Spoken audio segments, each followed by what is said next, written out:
আসসালামু আলাইকুম, ফারজানা ইয়াসমিন স্বাগত জানাচ্ছি এনটিভির দুপুরের খবরে। ক্রাউন সিমেন্ট শিরোনাম দেখছিলেন, এবার পুরো খবর।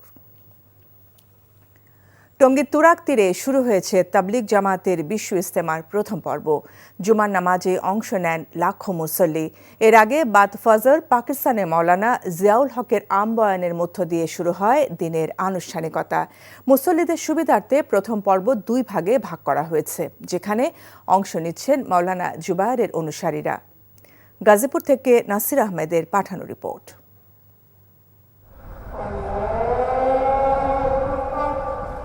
প্রথম পর্বের ইজতেমার জুমার নামাজে অংশ নিয়েছেন লাখো মুসল্লি। ইজতেমা ময়দানে জায়গা না পেয়ে অনেকে রাস্তায় দাঁড়িয়ে জামাতে অংশ নেন। পরে দেশ ও জাতির শান্তি সমৃদ্ধি কামনা করে মোনাজাত করা হয়। এর আগে বাদ ফজর আমবয়ানের মধ্য দিয়ে শুরু হয় ইজতেমার প্রথম পর্বের আনুষ্ঠানিকতা। বৃহস্পতিবার থেকে লাখো মুসল্লির ঢল নামে ইজতেমা ময়দানে। খিত্তায় খিত্তায় ভাগ হয়ে তালিম, তাশকিল, জিকির আসকারে ব্যস্ত সময় পার করছেন তাবলিগ জামাতের মুসল্লিরা। দেশের বিভিন্ন স্থান থেকে আগত মুসল্লিদের সুবিধার্থে প্রথম পর্ব দুই ভাগে ভাগ করা হয়েছে। ৪২টি জেলা এবং ঢাকার একাংশে সূরায়ে নেজামির তাবলিগ মুসল্লিরা অংশ নিয়েছেন প্রথম ধাপে, যা শেষ হবে ২রা ফেব্রুয়ারি আখিরি মোনাজাতের মধ্য দিয়ে। ৩ ফেব্রুয়ারি থেকে শুরু হবে সূরায়ে নেজামির দ্বিতীয় ধাপ। এতে অংশ নেবেন ঢাকার একাংশ সহ ২২টি জেলার তাবলিগ মুসল্লিরা, যা শেষ হবে ৫ ফেব্রুয়ারি আখিরি মোনাজাতের মধ্য দিয়ে। বিশ্ব শান্তি ও সমৃদ্ধির জন্য, দোয়া কামনার জন্য। তাবলিগ মানুষকে আল্লাহ তাআলার সাথে সম্পর্ক শিখিয়ে দেয়। তাবলিগ মানুষকে ভালো কাজ করার দিকে এগিয়ে দেয়। এই সমস্ত কাজের উপর মেহনত করতে হবে, এগুলো এখানে বয়ান হয়। মুরব্বীদের জবান থেকে এগুলো শুনে এগুলো আমল করা, এর জন্যই মূলত আসা। About the preparation of the Ijtima, mashallah, is very beautiful, it's very good. All the people are very respectful in Bangladesh, mashallah, tabarakallah. This is my first time in an Ijtima. প্রথম পর্বে ইজতেমা যাতে কোনো ধরনের বিশৃঙ্খলা তৈরি না হয়, সেজন্য কঠোর নিরাপত্তা ব্যবস্থা নেওয়া হয়েছে। আমরা সাদা পোশাকে নিরাপত্তা ব্যবস্থা নিয়েছি, আমরা ওয়াচ টাওয়ারের মধ্যে নিরাপত্তা ব্যবস্থা নিয়েছি, আমরা ফুড পেট্রোলের মাধ্যমে নিরাপত্তা ব্যবস্থা নিয়েছি, আমরা পিকেটিংয়ের মাধ্যমে নিরাপত্তা ব্যবস্থা নিয়েছি। আগামী ১৪ ফেব্রুয়ারি শুরু হবে দ্বিতীয় পর্ব। অংশ নেবেন ভারতের মুরব্বি মাওলানা সাদ কান্দলবির অনুসারীরা। NTV news desk. বিশ্ব ইজতেমার প্রথম পর্বের সবশেষ খবর জানতে আমরা যাচ্ছি টঙ্গীর তুরাগ তীরে। সেখান থেকে যুক্ত হচ্ছেন স্পেশাল করেসপন্ডেন্ট হাসান মাহমুদ। হাসান, বিশ্ব ইজতেমার আজকের কার্যক্রম এবং ইজতেমা ময়দানের সার্বিক কি পরিস্থিতির কি খবর আছে আপনার কাছে?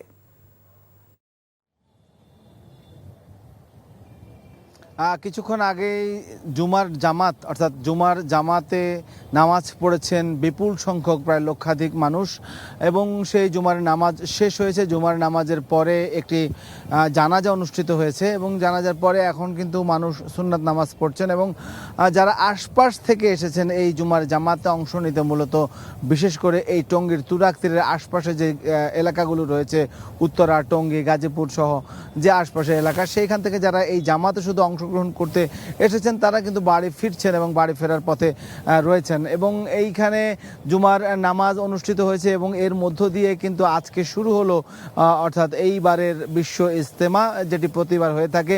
বলা হয়ে থাকে যে বিশ্ব মুসলমানের সম্মিলনের ক্ষেত্রে এটি দ্বিতীয় বৃহত্তম সম্মিলন। মুসলমানদের হজের পরেই এত বড় জামায়াত বা এত বড় মানুষ মুসলমানরা একসাথ হয় এই টঙ্গীর তুরাগ তীরে অনুষ্ঠিত এই ইজতেমাকে কেন্দ্র করে।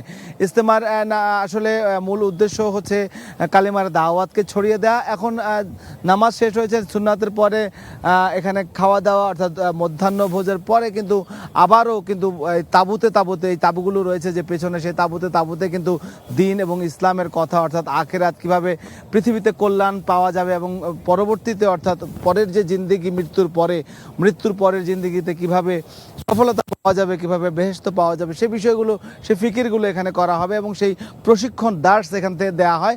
এবং এই ৩ দিন এই তাঁবুতে তারা এই দার্সগুলো নেবেন। বলে রাখি যে এই ইজতেমাকে কেন্দ্র করে পুরো টঙ্গীর এই যে মাঠ, তুরাগের মাঠ, তাতে কিন্তু নিশ্ছিদ্র নিরাপত্তার ব্যবস্থা নেওয়া হয়েছে। আমরা পুলিশ দেখেছি, আইনশৃঙ্খলা বাহিনী এবং আমরা সেনা সদস্যদেরকেও দেখেছি যে আশেপাশে টহল দিতে। পাশাপাশি এই যে বিপুল মানুষের এখানে সমাগম, এই সমাগমে কিন্তু অনেকে অসুস্থ হয়ে পড়ছেন ঠান্ডা কিংবা অন্যান্য কারণে। সেই কারণে কিন্তু এখানে মেডিকেল ক্যাম্প রয়েছে, অর্থাৎ এই পুরো যদি বলি যে টঙ্গীর তুরাগ তীরের যে মাঠের চারপাশে কিন্তু এই ব্যবস্থাগুলো শৌচাগার থেকে শুরু করে এই ব্যবস্থাগুলো কিন্তু রাখা হয়েছে। তো সব মিলিয়ে এই জুমার জামাতের পরে আগামীকাল আগামীকাল এখানে অবস্থান করবেন এই খিত্তাগুলোতে তাবলিগ জামাতের যারা এখানে অংশগ্রহণ করছেন ইজতেমায়, তারা অবস্থান করবেন এবং এর পরে অর্থাৎ রবিবার আখেরি মোনাজাতের মধ্য দিয়ে প্রথম পর্ব শেষ হবে।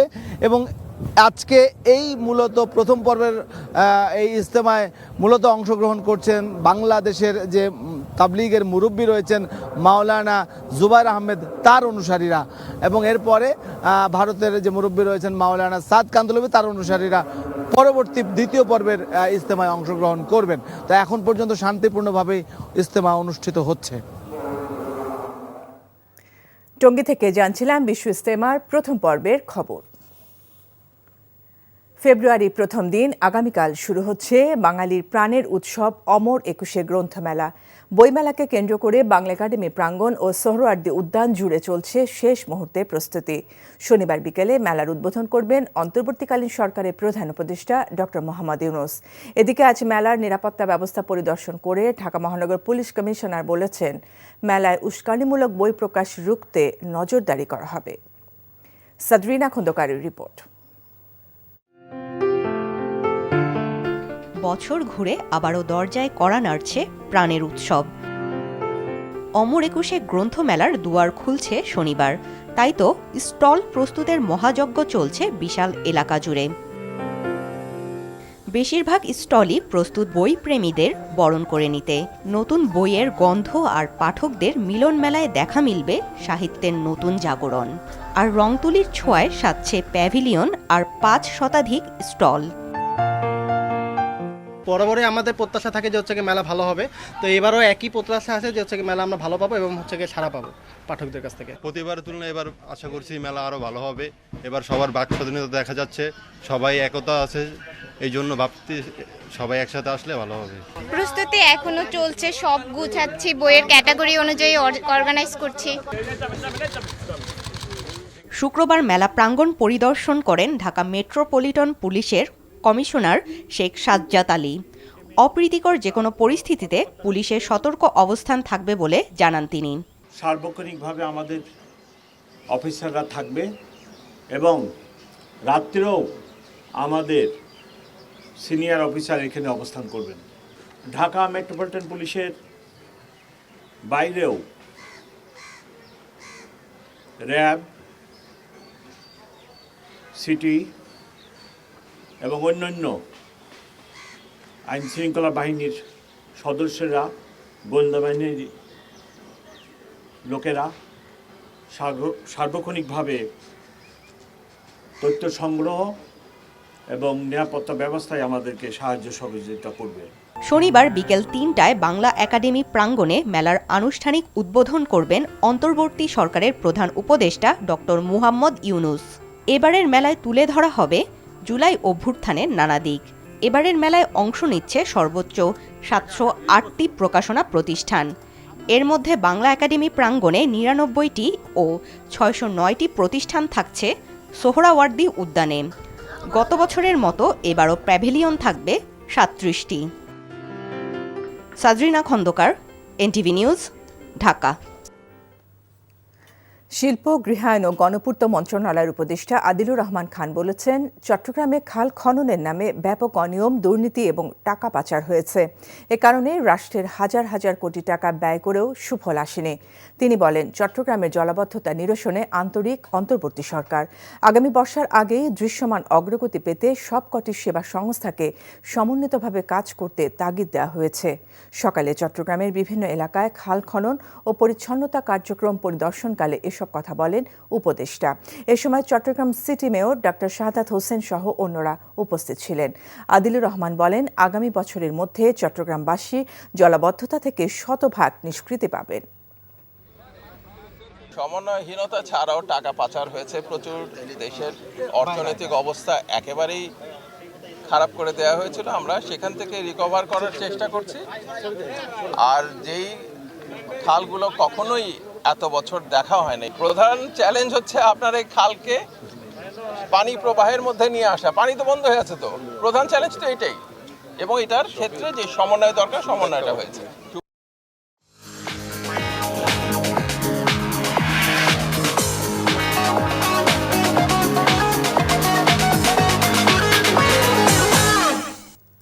নগদ নিবেদিত অর্থনীতির খবর। কাটছেই না চালের বাজারের অস্থিরতা। বাড়তি দামে বিক্রি হচ্ছে সব ধরনের চাল। প্রকারভেদে কেজি প্রতি চাল বিক্রি হচ্ছে 60 থেকে 80 টাকায়। আর বাজারগুলোতে বোতলজাত সয়াবিন তেলের সরবরাহ কম থাকায় সংকটে পড়েছেন ব্যবসায়ী ভোক্তারা উভয়েই। তবে রমজানে প্রয়োজনীয় নিত্যপণ্য ছোলা, চিনি, খেজুর আগের দামেই বিক্রি হচ্ছে। বেড়েছে সব ধরনের মাছের দাম। তামজিদ সুমনের রিপোর্ট। বেঁচে থাকার জন্য খাদ্য চাহিদা মেটানোর প্রধান পণ্য চাল। সেই চাল নিয়েই চালবাজির শেষ নেই। প্রতিদিনই যেন নতুন করে অস্থির হচ্ছে চালের বাজার। সপ্তাহের ব্যবধানে বাড়ছে সব ধরনের চালের দাম। নিম্নবিত্ত মানুষের চাল 28 বিক্রি হচ্ছে 60 টাকা কেজিতে, আর মিনিকেট ও নাজিরশাইল চাল প্রকারভেদে 80 টাকা পর্যন্ত। বিক্রেতারা বলছেন, ভারত থেকে আমদানি করা চাল সরাসরি বাজারে প্রবেশ না করার কারণেই চালের বাজার অস্থির হচ্ছে। এলসি করতেছে সব বড় বড় কোম্পানিরা, এখন ওনারা নিজেরা এলসি করে নিজেদের বস্তায় ভরতেছে মালগুলো। ডাইরেক্ট কিন্তু মাল ইন্ডিয়ান মালগুলো আমাদের বাজারে যদি ঢুকতো তাহলে আমরা কম রেটে কিনতে পারতাম, কম রেটে কিনলে কম রেটে বিক্রি করতে পারতাম। এখন এটা তো হচ্ছে না। কেজি প্রতি 8 টাকা 10 টাকা পর্যন্ত প্রতি কেজিতে বাড়ছে। মেইন সমস্যাটা হলো বিভিন্ন কনজিউমারগুলোকে লাইসেন্স দিয়েই চাইলের সমস্যাটা বাড়াইছে। যেহেতু আপনি দেখেন এখনো যারা প্যাকেট যারা করে কনজিউমার যারা, তাদের 1 কেজি পোলা চাল তারা এখনো 30-40 টাকা বিক্রি করে, অথচ আমরা বেশি 110 টাকা 12 টাকা। বাজারে এসে বাড়তি দামে হিমশিম খাচ্ছেন সাধারণ ক্রেতা। শুধু চালই নয়, নিত্যপণ্য প্রায় সব কিছুতেই বেশি দাম গুনতে হচ্ছে ক্রেতাদের। সব কিছুর দামই বাড়ছে, কিন্তু এইভাবে আসলে মানে দাম যদি নিয়ন্ত্রণের মধ্যে না আসে, ঠিক আছে, তাহলে আসলে সাধারণ মানুষের জন্য খুব কষ্টকর হয়ে যাবে চলা।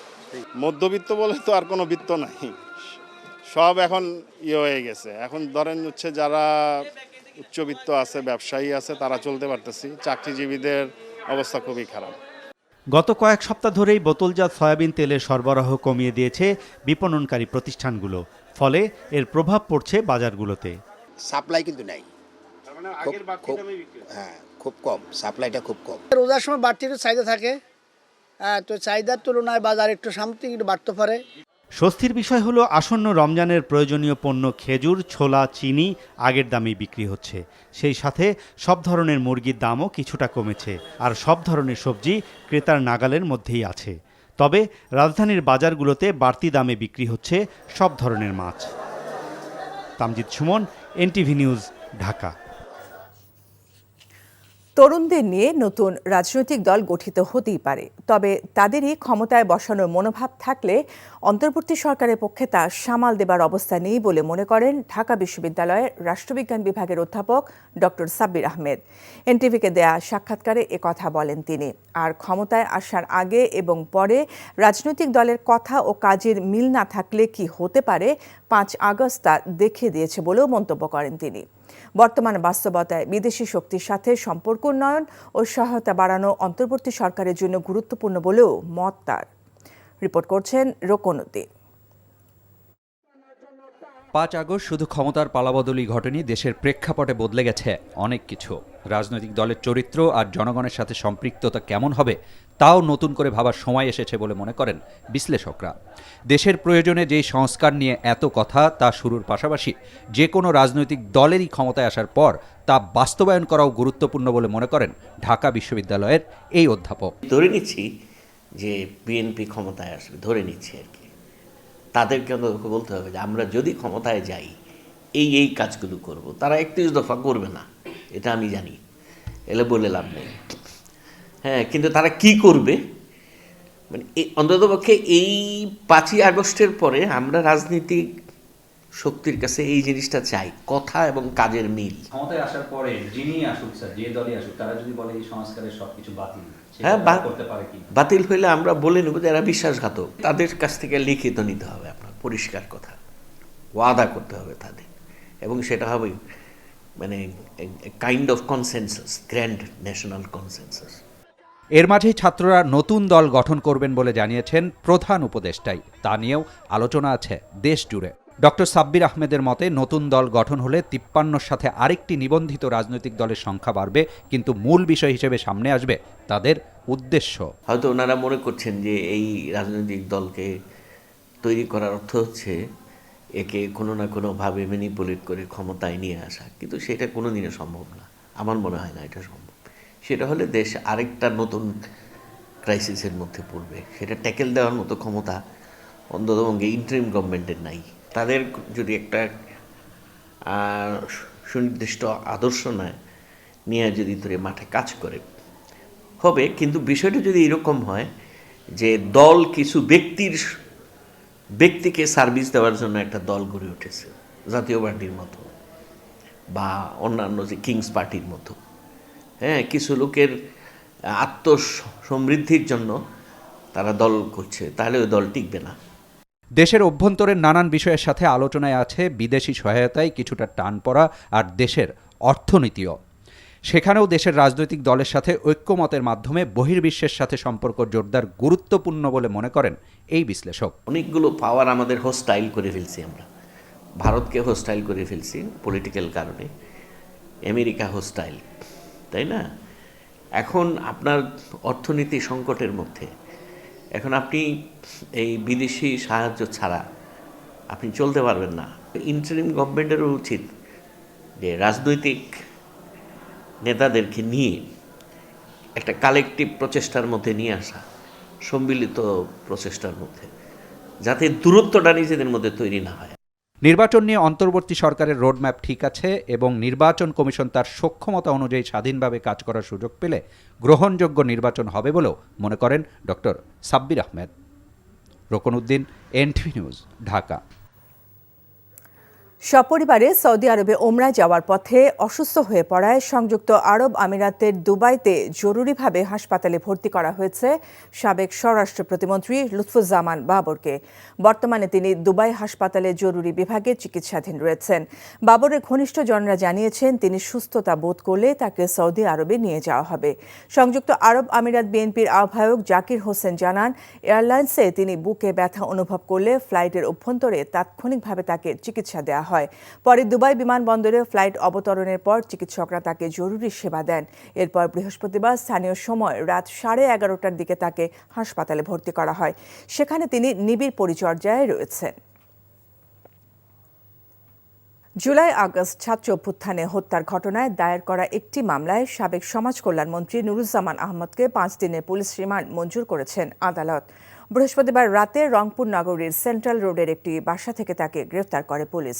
শুক্রবার সকালে রংপুর মহানগর হাকিম আদালতে হাজির করে মামলার বাদী পুলিশের উপপরিদর্শক মুস্তাফিজুর রহমান রিমান্ডের আবেদন করলে আদালত 3-এর বিচারক দেবী রানী রয় 5 দিনের রিমান্ড মঞ্জুর করেন। গত বছরের 4 আগস্ট ছাত্র জনতার গণঅভ্যুত্থানের মধ্যে রংপুর নগরীর ভাঙা মসজিদ এলাকায় মাহমুদুল হাসান মুন্না নিহত হয়। এই হত্যা মামলায় নুরুজ্জামানকে আসামি করে মামলা দায়ের করে পুলিশ।